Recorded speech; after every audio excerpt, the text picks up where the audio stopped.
Try to make it easy to learn, easy to remember, and a little bit enjoyable. Part 5. Overview of the 4 Ps. Product, price, place, and promotion. The 4 Ps are product, price, place, and promotion. The 4 Ps are essentially the roadmap to a marketing plan.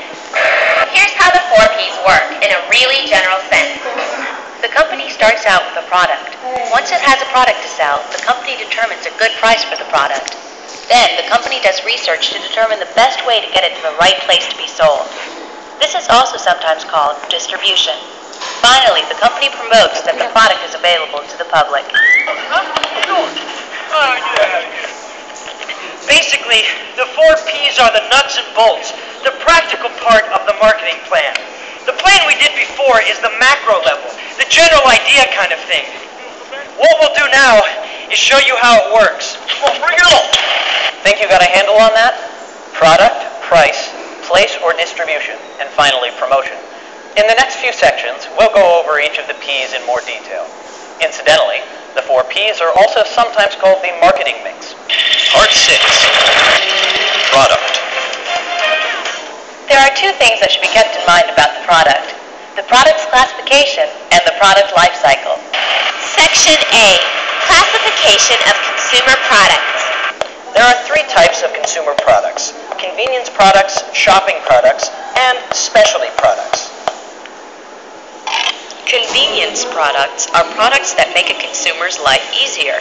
The consumer buys these products often, seldom shops around, and isn't willing to delay their purchase.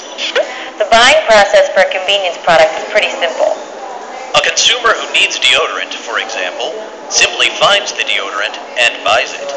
He may look to the left or right of his normal choice, just to kind of check prices, but there's no way the average buyer is going to go home and spend the night agonizing over which deodorant to get.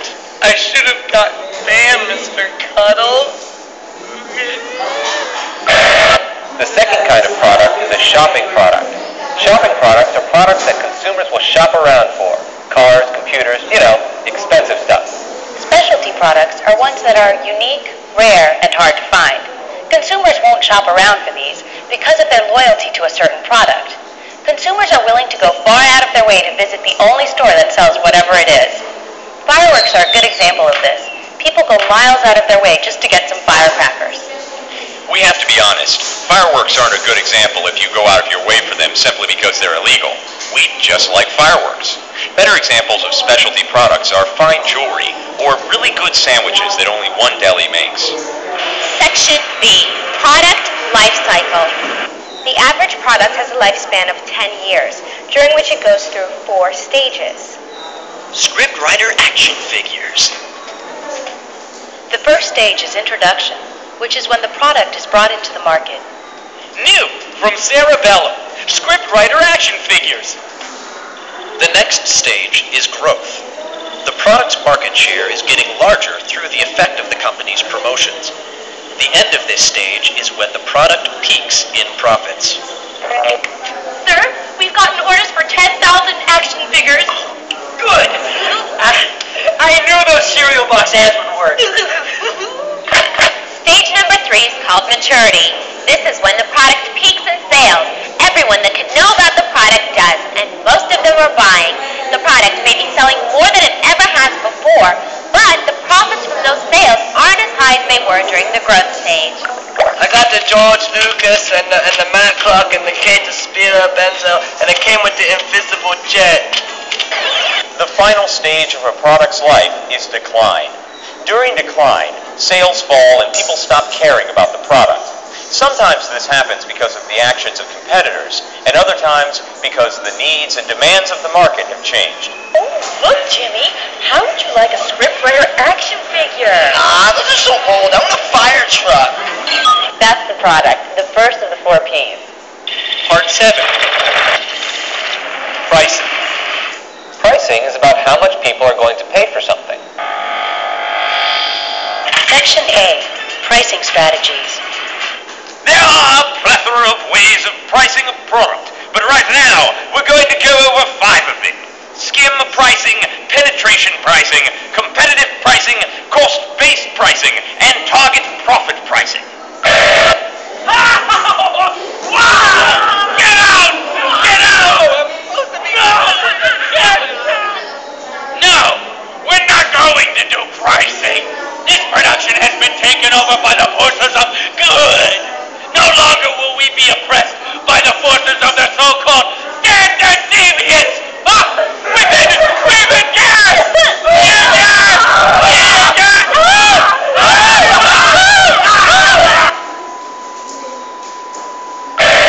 The first kind of pricing is called skim pricing. With this method, the price is set at a certain level and can be lowered in small increments to increase demand. Skim pricing usually starts with a high price. The price can be set high because the product is sufficiently new and different that there is no distinct alternative. A good example of this is in computers. Whenever Intel comes out with a new processor, it's going to be several months before anyone else will come up with a similar chip. During that time, Intel can set the price of the chip high and lower the price in small increments to increase demand. The thing is, the company knows that people are going to buy, and that many people are willing to pay the high price just to be the first person to own one. So, the company can wait until all the people who can afford the high price stop buying, then lower the price to allow more people to buy. If everything is done correctly, by the time the competitors come out with their own product, the price has been skimmed low enough to be comparable with that of the competitors. Penetration pricing is used in very competitive markets, like cars and laundry soap. The price is set very low to attract customers, in effect penetrating the market. An initial rush of customers creates a profit through a high volume of sales. When a sufficient customer base is established, the price of the product is raised. Of course, customers aren't stupid. You raise the price, and they give you what for. Competitive pricing is readjusting your price to meet that of your competitors. This style of pricing leads to price wars, like they have with fast food restaurants and airlines.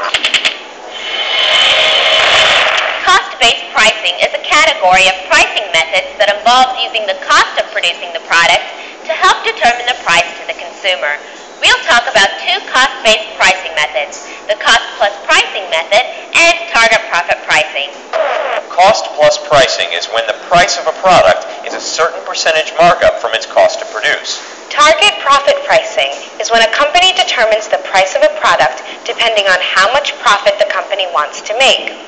If, for example, a company wanted to make a 15% profit on its investment, the marketers could do a lot of big-time calculations and determine a price for the product which would give them a 15% return. We're not going to do those calculations here. That's the kind of thing you do in a basic finance class. What you need to remember is that the target profit pricing sets the product's price according to the amount of overall profit the company wants to make on the project. It's time to move on and talk about a property most often associated with rubber. Section B, price elasticity of demand. As you are probably well aware of, the prices of products aren't set in stone. Because of various factors, prices often change. Of course, when prices change, the public notices, and then demand for the product changes. The change in demand caused by the change in price is called elasticity. Basically, there are two ways to describe the change in demand, elastic and inelastic. Elastic is when demand changes greatly with a change in the price of a product. Inelastic means demand hardly changes when a product changes price. So, what are products with elastic demand? Elastic demand products are either non-essential or have lots of competitors. A good example of a non-essential product are those little plastic stink machines. You know, you plug them into a power outlet to make the room smell better.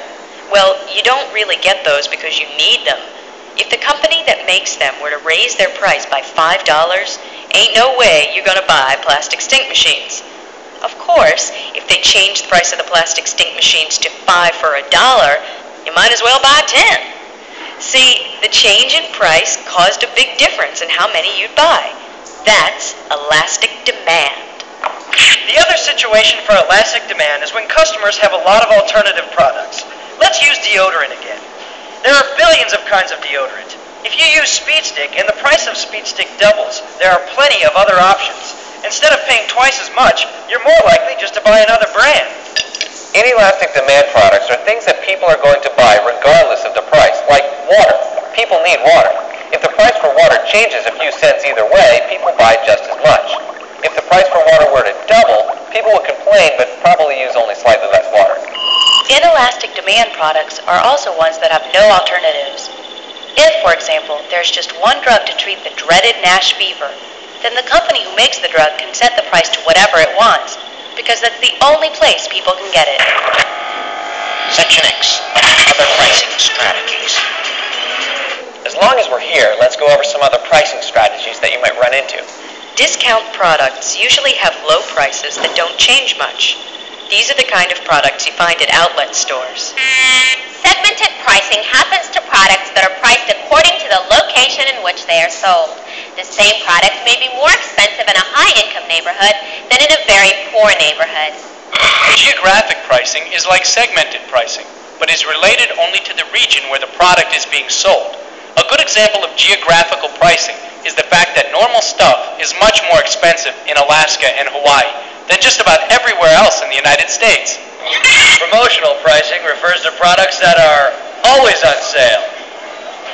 Technically, there are no products that are always on sale, as an eternal sale is illegal, but you get the point.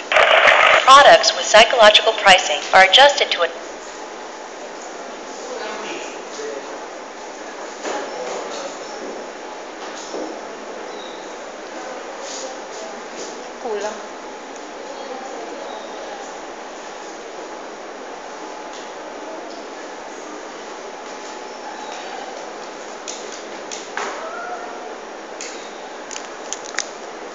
product. The price of the product is set high to link the product with value in the consumer's mind.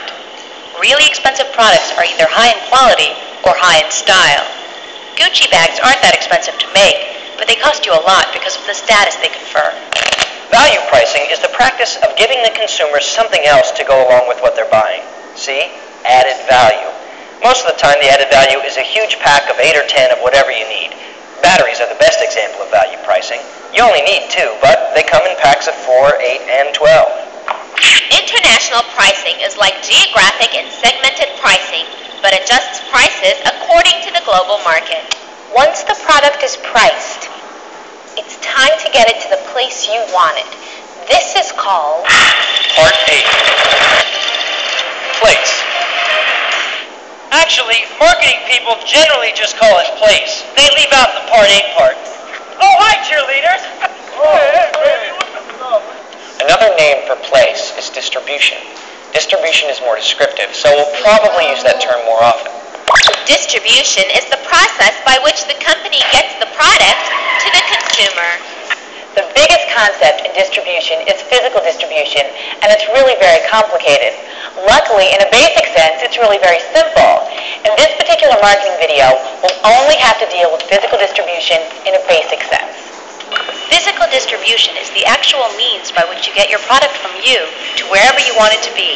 That means Truck, train, boat, airplane, sampan, rickshaw, wagon train, mule.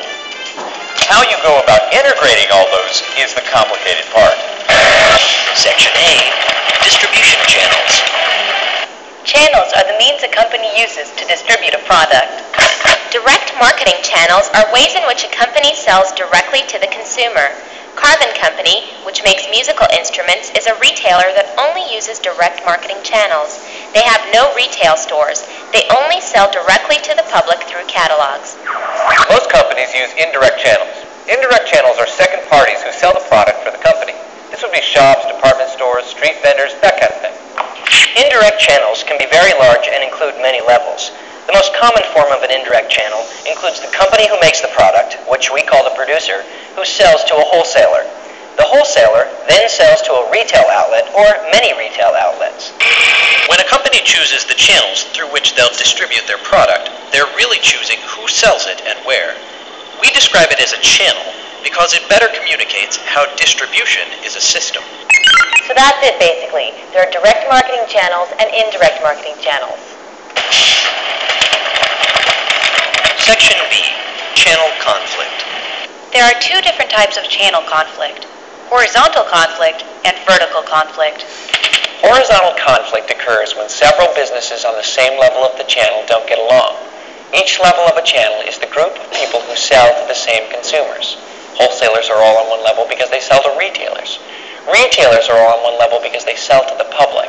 So if all the retailers aren't getting along, for example, that's horizontal conflict. Say there are 4 Wheelie Cheese superstores in Chicago. One day, Wheelie Cheese number 1 calls Wheelie Cheese Central to complain about Wheelie Cheese number 3. They say, Yeah, Central Cheese, this is Cheese 1. Look, 3 is really putting a burr under our saddle here. Yeah, they're selling some spoiled cheese, and they're giving everybody a bad reputation. So you tell them to stop, or I'm going to scream into the phone. Ah! And I'm going to do it a lot louder next time. This is horizontal conflict. The retailers are all at the same level of channel, and as you saw, they ain't getting along. Vertical conflict happens when companies at different levels of the channel get their undies in a bundle. vertical conflict usually happens when one of the bigger members of the channel puts pressure on one of the smaller members. If, for example, Tabby Hockey Equipment said to its retailers, In order to sell our skates, you must also sell our sticks and pads as well. the retailers might say, We don't want to carry your sticks. then Tabby might say, No sticks, no skates. and as you can see, we've got a vertical channel conflict. Let's review. Distribution is the process of getting the product from the company to the customers. The method and path that a company uses to distribute a product is called the distribution channel. Sometimes the parties involved in a distribution channel don't cooperate, which is called channel conflict. Part 9, promotion. Promotion is the array of activities that companies use to communicate the merits of their product and convince customers to buy. Promotion is the final piece of the market mix, the 4th P. The company has created a product and decided on a price. The product has been shipped to a good place for people to buy it. Now the company uses promotion to let the customer know what the product is and why they should buy it. Section A. Objectives of promotion. Promotion, in general, is getting out information about your product. With promotion, you move the consumer from merely being aware of your product to buying your product. There are several different goals a company can have with each specific promotion effort. The goals are to provide information, to increase demand, to differentiate the product from the competition, to stabilize sales, or to accentuate a product's value. Often, the only purpose of promotion is to provide information. The company desires only to educate the public about the product. Tabby skates are constructed by Amish craftsmen in rural Wisconsin. You use them on ice, eh? Other times, the public already has a sufficient knowledge of the product, but the company wants them to buy more. This kind of promotion is designed to increase demand. Associating your product with a sports star is a good way to increase demand. What if your product seems to be just like everyone else's, even though you know it's different? That's when you use promotion for differentiating the product. Good promotion spurs sales. Unfortunately, sometimes between promotions, sales drop. Some promotions are specifically designed to keep sales high even after the active promotion ends. These are promotions that stabilize sales. The usual promotional method of stabilizing sales is a sales promotion in the form of coupons or discounts. This kind of promotion spurs consumers to continue buying, even after they normally would have stopped. The last kind of promotion that accentuates a product's value, justifies the high cost of a product by harping on the product's high quality and usefulness. This kind of promotion tells you that the product has to be expensive because it's so cool. Section B. Promotional mix. It isn't good enough to have a message and a purpose for it. A company has to decide how to get its message to consumers. In modern marketing, there are 5 basic means of promotion. They are advertising, consumer and trade sales promotions, public relations, direct marketing, and sponsorship. The promotional mix is the way the company uses all those means together. Coincidentally, in ancient marketing, there was only one way to promote your product: screaming man. Advertising is any form of media without face-to-face contact that a company pays for to help promote itself. In general, a company uses an advertisement to entice a consumer into buying. A A consumer sales promotion is something that a company dangles in front of the customers to get them to wander over. This is the kind of thing you usually think about when you hear promotions. Typical sales promotions are sweepstakes, coupons, contests, and other giveaways. And now, $10 off Tabby skates when you tell your retailer, I'm gonna bite into the ice. In addition to consumer sales promotions, there are also trade sales promotions. These are like consumer promotions, but they're aimed at the people who sell the product. The specific purpose of a trade sales promotion is to encourage stores to sell a product. A typical trade promotion is offering a store a lower price if they order a large amount of product for their inventory. Trade sales promotions can also be big in-store displays and t-shirts for the salespeople. In general, public relations is unpaid media. That means the company is getting publicity for free. Often the company uses its public relations department to stage public relations events, specifically to attract reporters and other media types. Public relations events can vary widely, but usually the publicity isn't centered on the company or the product. The main idea of a public relations event is to show how the company helps, assists, and contributes to the community. Tabby employees lend a helping hand at the construction of a local playground. Direct marketing is the process of bringing the message directly to the consumer. The company selects a specific target market and then approaches the members of that market individually. The final component of the promotional mix is sponsorship. Through sponsorship, a company donates money to an event or cause in hopes that the public will associate the company's name with the event. Thank you for watching this Sports Place presentation. Join us next Saturday, the 13th Annual Scout Races, sponsored by Wheelie Cheese, it's shaped like a wheel, and Robo-Couriers, on time with machine-like precision. Let's review those forms of promotion. Advertising is paid media. Consumer promotions are special offers to get the public to buy. Trade promotions are special offers to get businesses to buy. Public relations is unpaid media. Direct marketing is selling directly to the public with no middlemen. And sponsorship is donation of money to third parties to build the company's image.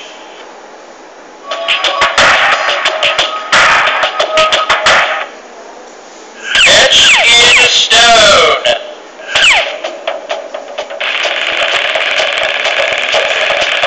Skim pricing.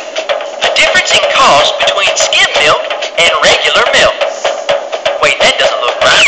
Who's stone? A pricing strategy in which a high price is slowly lowered